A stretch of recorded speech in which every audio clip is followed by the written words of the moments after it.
Më vjen keq që lash këtë që u bën isha barazim, megjithatë edhe po të ishte 1-0 nesha do të ishte tërësisht e hapur edhe në Shkodër.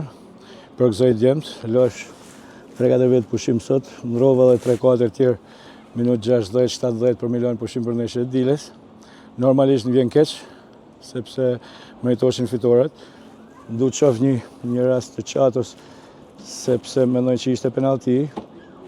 Nuk e di, po gjithsesi komplimentoj djemt, bravo i qoftë. Ka edhe ndeshje tjetër, mirë presim Dinamo Shkodër. Po tha që la pushim disa prej titullarëve, kjo tregon që keni besim edhe tek lojtarët që luten. Nuk diskutohet që po, kam besim të plot ata, edhe do t'ja dalim.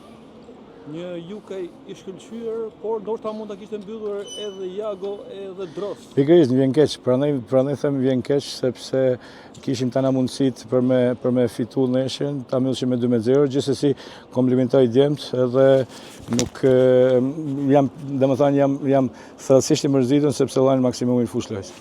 Sa janë shanset tashmë të Vllaznisë për të shkuar në finale? Po edhe 0-1 edhe me 1-1, shanset do ishin 50-50, sepse goli fushë kundërshtarës është mo, edhe 0-1 mund të humbë Shkodër, 0-1 tash është 1-1.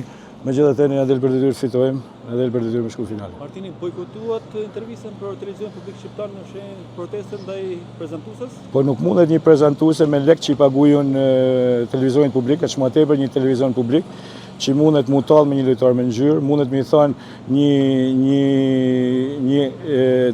një albitrit aty që veni gjyslyk, një tjetrin e këshilla mas shumë mesazhe, një tjetrit i thotë shife a është penalti, as është penalti, edhe arrin kulmi që mu më thotë i pa edukat. Nuk ka shanse me më thonë pa edukat, jo pas as kërkosh edhe sa tjetër në drejtim të atij emision do bojkotoj gjithmonë. I kërkoj falje Federacionit Shqiptar të Futbollit, i kërkoj falje presidentit Xhaferi, por ndërtimin e një gazetare të tillë nuk pronësoj më.